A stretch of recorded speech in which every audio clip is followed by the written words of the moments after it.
কিউবে তুইও নামাজি হবি নাকি? এখনই মজা দেখাচ্ছি, আজকে আমি কাউকে ছাড়বো না। আরে তুই দাঁড়া, তোর এত বড় সাহস, তুই এখান দিয়ে নামাজ পড়তে যাইতেছস, তাও আবার আমি থাকতে? এখন তোর খবর আছে? আরে জাঞ্জিরওয়ালা মৌলানা তো সবাইকে মেরে ফেলছে, তাড়াতাড়ি এখান থেকে পালাতে হবে। আরে আয়ান কি হয়েছে? তোমরা আমাকে দেখে এমন পালাচ্ছ কেন?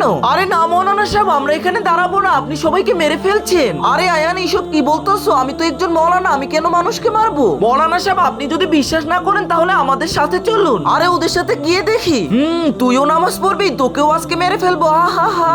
আরে জাঞ্জিরওয়ালা মৌলানা, আপনি তো সবাইকে নামাজ পড়ানো শেখান, রোজা করানো শেখান, সবাইকে ভালো কাজ করতে বলেন, তাহলে আপনি আমাকে মারবেন কেন? আরে বহুরূপীর বাচ্চা থেমে যা। আরে তুই কে আর তুই সবাইকে কেন মারতাছস? তার আগে গাইস, এটি একটি ইসলামিক ও শিক্ষণীয় ভিডিও। এই ভিডিওতে কোনো খারাপ কিছু দেখানো হয়নি, তাই কেউ লাইক সাবস্ক্রাইবও করে না। তো বন্ধুরা, তোমাদের কাছেও যদি ভিডিওটি ভালো লেগে থাকে তাহলে ভিডিওটিতে লাইক করে চ্যানেলটি সাবস্ক্রাইব করে দাও এবং তোমার সুন্দর নামটি কমেন্টে লিখে দাও। আরে জাঞ্জিরওয়ালা মৌলানা, আমি তো সব নামাজি বান্দাদেরকে মেরে ফেলবো এবং তোকেও আমি মেরে ফেলবো।